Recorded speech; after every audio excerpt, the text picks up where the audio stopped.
Hi, and thank you for joining us today to learn more about climate. I'm Lucy Noble, and I've dedicated the last 11 years of my career in reducing greenhouse gas emissions by shifting users to more sustainable travel options. Now, I want to raise awareness about environmental issues and the urgent need to address climate change. I'll be talking to experts in this field and sharing key insights in bite sized pieces with you. I invite you to join me on this journey to understand and combat climate change, where each episode brings sustainable insights and solutions. And today we're talking to Eddie Corwin. Eddie originally is from San Diego State University with a mechanical engineering degree. He spent most of his career in sustainability and the built environment, especially in energy efficient and healthy indoor environments in buildings. He was at Google for over 10 years, building and implementing sustainability programs focused on energy, water, waste, and ecology. For the last 6 years, Eddie focused on water systems and water stewardship, developing the corporate stewardship program at Google, and now works as a consultant to help other companies develop and implement their own water stewardship programs. So, hi, Eddie, how are you? Hi, I'm wonderful. Thanks for having me, Lucy. Thank you for being here. And to start off, why are you interested in climate and sustainability? Yeah, well, my first job outside of college was in New York City, and I had visited a few times as a child and always remembered lights on everywhere. In the summertime, air conditioning would be blasting out of the buildings and you'd feel it on the sidewalk. And just remembering that it felt like there was a lot of waste and there was kind of just an illogicalness to it. And so where I got started and really, spent most of my career is in the building environment because it just felt like there was so much opportunity to reduce inefficiencies and waste. And it started for me really as kind of a logical decision that, hey, these things could be run a lot more efficiently. There's a lot of opportunity here. Why are we doing it in such a way that just did not make sense to me? And when I think about how we as humans used to live, especially before the Industrial Revolution, it there was a necessity to not waste, right? To do things in a way where you maximized, the resources you had available, and you couldn't just throw away something when you were done with it, because where would it go? Into your yard, or into your fields. So I think there's really just kind of a logic to it that got me initially interested. And now I have a couple of kids, a 7 and a 4-year old, and of course I want them to have clean air and clean water, and to have the opportunity to really engage and make meaningful connections with nature. So that also kind of keeps me going. I totally agree. Yeah, I actually also have an undergrad in engineering, and when we think about, the everyday life, I'm always about efficiencies and trying to make things better. So I totally agree with you there.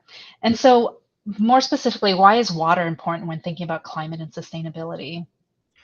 Yeah, there's this quote that I came across, and I don't know who to attribute it to, but I really loved it. And it speaks especially to where we are today in the world. And it's that Mother Nature is screaming at us, and the language she uses is water.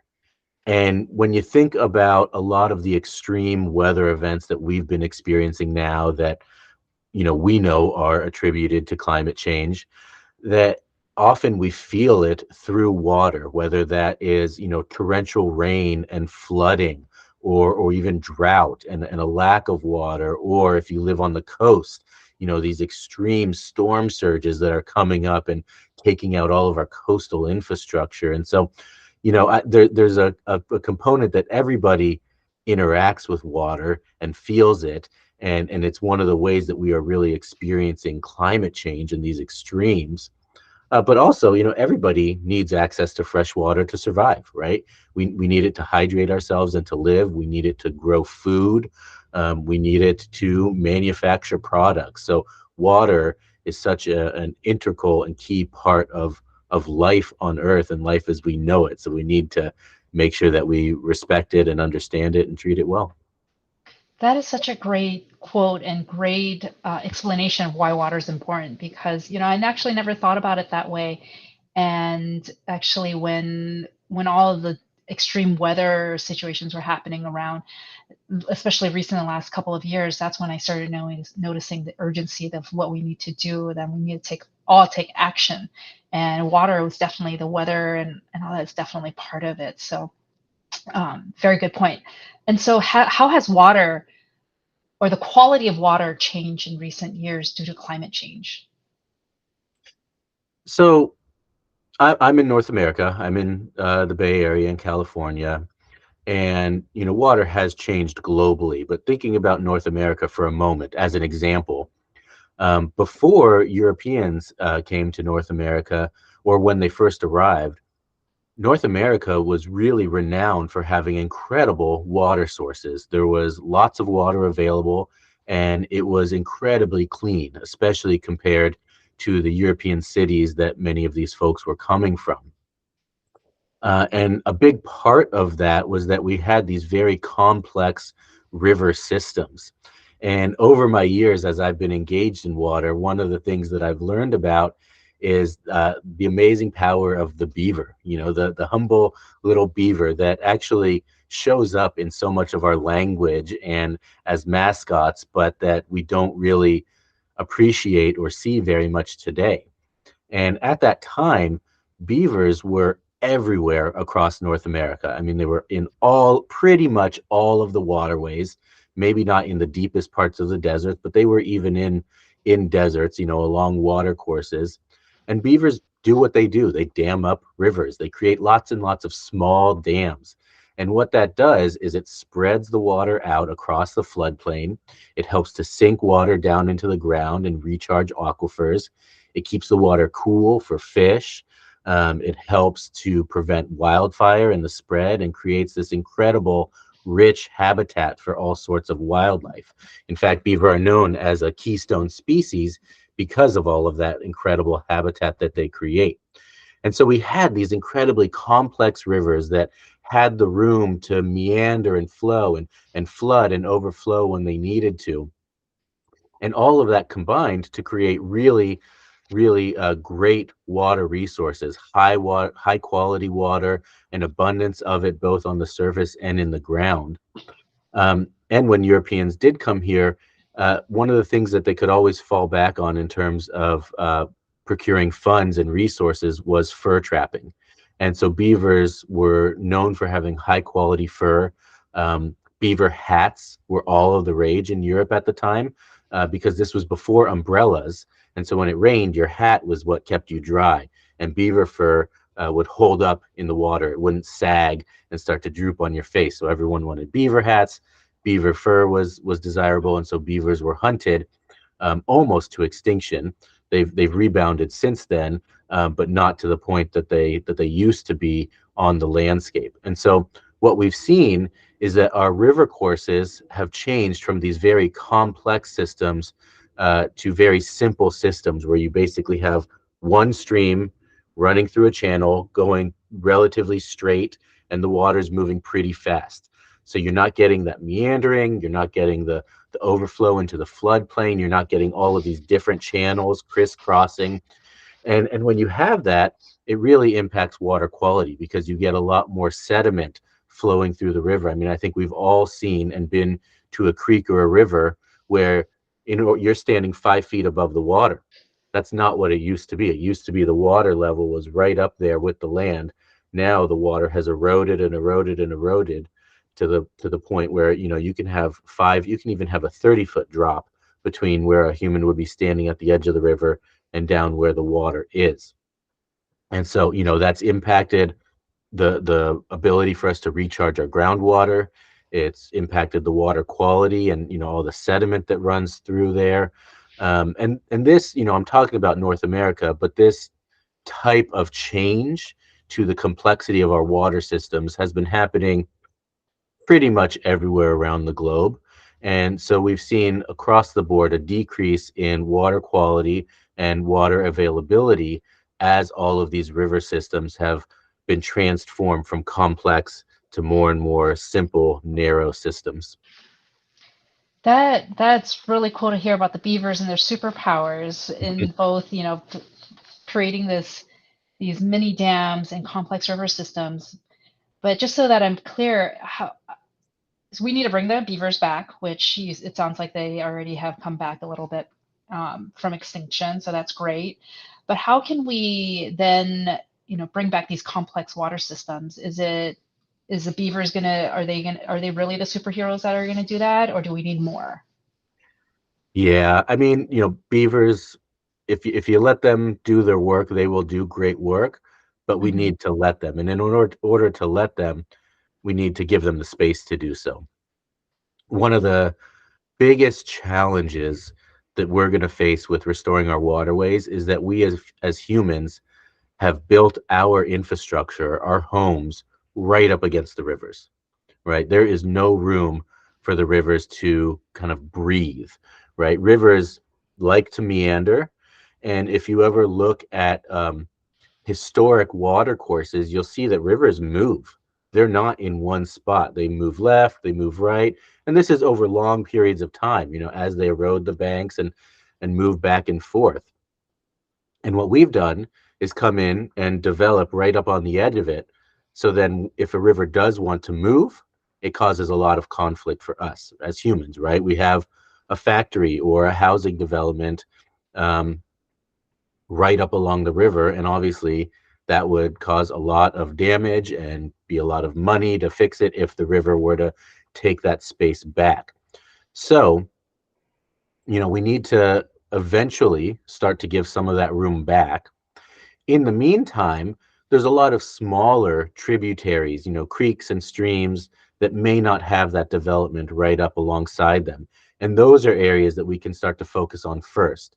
And what's cool about beavers too is if you bring them back into those lands that are upstream and they start building those dams, they're going to slow down that water, capture the sediment and sink it down into the ground so that our developments downstream along the big river don't get flooded as often, right? If the water is staying upstream for longer, it's not coming down as quickly and it's not then flooding our development. So there's a lot of opportunity right now to either stop killing beavers because they're causing minor problems, or to bring them back to areas and reintroduce them where they have not been able to repopulate, maybe because there's big barriers in the way of their migration, um, or for whatever other reason. So I think there's a lot of opportunity right now to reintroduce them or support some of their activities. And then in the future, we are going to have to think about when the time comes to redevelop or when there's a major change or that triggers us to rethink things, how do we give some space back to the river? And I'm really excited about that personally because everybody loves to enjoy time near water. And so if you can give that space back to the river, it also becomes great recreational space and habitat for humans and other creatures as well. Um, it's much nicer to walk along a riverside path than it is to be behind, a strip mall where the dumpsters are facing the river, which often happens today. So there's a lot of opportunity to improve the landscape and the habitat for others as well as us as humans. Excellent. Sounds like we need to do a bring back the beaver campaign, or beavers are a superhero campaign. Or but yeah, I love that you're putting it together. You're bringing in that built environment piece back into the discussion. So, as a call to action for our listeners, what do you think our listeners need to be doing or thinking about as we're thinking about water and climate?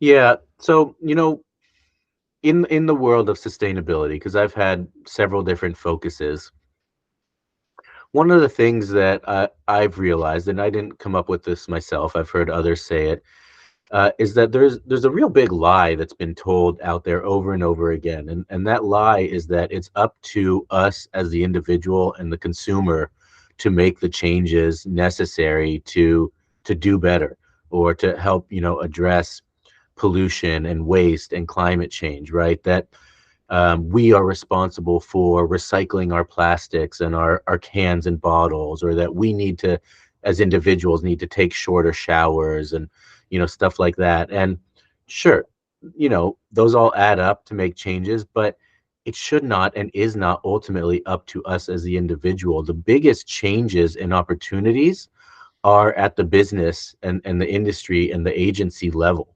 right? If you as a company are putting a disposable product out there, you should be responsible for ensuring that it gets properly disposed of or reused or recycled. Similarly, as a water agency, instead of relying on decades or centuries old models of delivering high quality water to a house or a business and then treating the waste and just discharging it into a river or an ocean or a bay. They should be thinking about, how do we recycle and reuse that water as many times as we can? How do we match the right quality of the water for its use, so that we're not taking this highly treated, high quality water that's been delivered from far away and using it to move human waste out of our house, right? We can be using a much lower quality form of water for that. So, my one takeaway is that it really shouldn't be, and the biggest opportunities do not lie with the individual. And that's a big lie that we've been told, and that quite frankly makes people feel terrible, right? It makes you feel bad that you might not be doing the right thing. So we need to work to ensure that we have the right people in place, whether that's at government or in businesses or in industries, to take on that responsibility where it really lies. And with respect to water specifically, my call to action to everyone here would be to really start to understand where your water comes from and where it goes. A lot of people just don't know. They may have no idea where their water is coming from, or you have some basic assumptions that, like, hey, I live next to this lake or next to this river. That's probably where my water comes from. But if you dive into it, you'll probably learn that it's more complex than that. Your water's probably coming from farther away, and there's a lot of infrastructure to get it to you. So start to understand where your water comes from and who's responsible for that. Who are the water utilities and the agencies that are doing that? And then start to interact with them. Just have conversations, ask them questions about your water quality, about water recycling and reuse and what the opportunities are, and really just start to put some pressure on them to start thinking differently, because they are operating on century old models and technology for how to deliver and clean water to us and get rid of waste. And there have been incredible advancements. It's just a matter of having the will and needing to hear that demand. And for us, where we can act as individuals, is really helping to direct our leaders and where they go, where they focus, and how they set directives and incentivize changes in business models and approaches to how we manage our water. Great, thank you for that. And I'm so glad you talked about this fallacy and this lie that we've been told that it's our responsibility as an individual.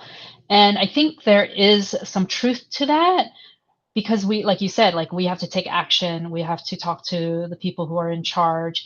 And I think there is that cognitive dissonance of like, oh, I want to be a sustainable green, I want to live a green lifestyle. But it's just hard because the systems aren't in place for that, right? So to get those systems in place, for water, for example, we have to go talk to those companies or the utilities companies or whoever that's providing the water. Mhm. And like you said, then that's the responsibility we should have, is to put pressure on these larger organizations who have the ability to put the system in place. Because like, I've been working on behavior change and habit building for the last few years, and it's really hard as an individual to do it. But if you have a system in place that's put together, organized, well, then that behavior comes naturally, because that's, if you architect that correctly, you don't have to think about it, and you just know that this is the right thing to do, and it should be the easiest, least friction thing to do. And for an individual to do that, it's really really hard. Yeah, I mean that's exactly right, right? I mean, we can work forever to try and change the habits of Hmm. 6 billion people, Hmm. or you can create a process that allows them to make great decisions without even thinking about it, right? It's the easiest thing, or it's just a no-brainer that you don't even have to think about it because you're living in a world and a system that already allows you to make the best choices. Exactly, exactly. Um, so I think my last question is, sometimes it feels intimidating or daunting to go and interact with these companies and or large organizations. What do you have any tips, or like who in those organizations do we contact? Is it usually just like customer support, or is there like a PR person that is that should be the person that we contact? Yeah, I get that and I understand it. And I think one thing to keep in mind is that the people running these organizations are just other people, right? I mean, they're individuals who, you can relate to on one level or another. But to get that started, I mean, first go look at their website or whatever information they're providing to you and see if you can identify the individual people who are responsible for whatever the topic is. If you're interested in water recycling or the water quality or waste management, there's usually a couple of people who are responsible for that. So I think you could start to reach out to them, via email or phone, and just start to have a conversation. The other opportunity is, most of these agencies are required to have public meetings, and I've been to these. You can go to them and make public comment. You're typically not going to get your questions answered in these meetings, but you can advocate. Just stand up and say, "This is something I care about," because they don't get that very much. You get a lot of people that come in and say, "I'm upset and I'm angry about a change that was made," but you don't get people coming in and say, "Hey, I'm really excited or hopeful for this. I would like to see us focus on recycling our water more, or something exciting and uplifting." And I think it's really it's so unusual and different to get that you're gonna these the folks on these boards and tasks force, they're gonna smile, they're gonna be happy and excited.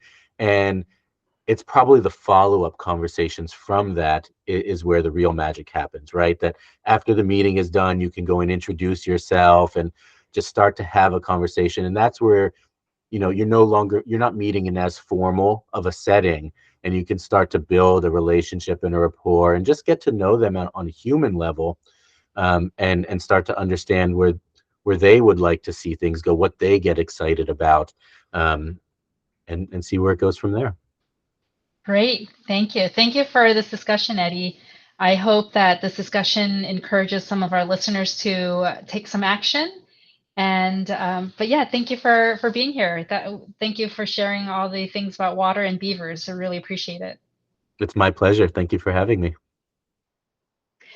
And to our audience, if there's a particular topic related to climate change that you're passionate about or curious to learn more about, please leave a comment below. Your input helps shape our future episodes and ensures we're covering the issues that matter most to you.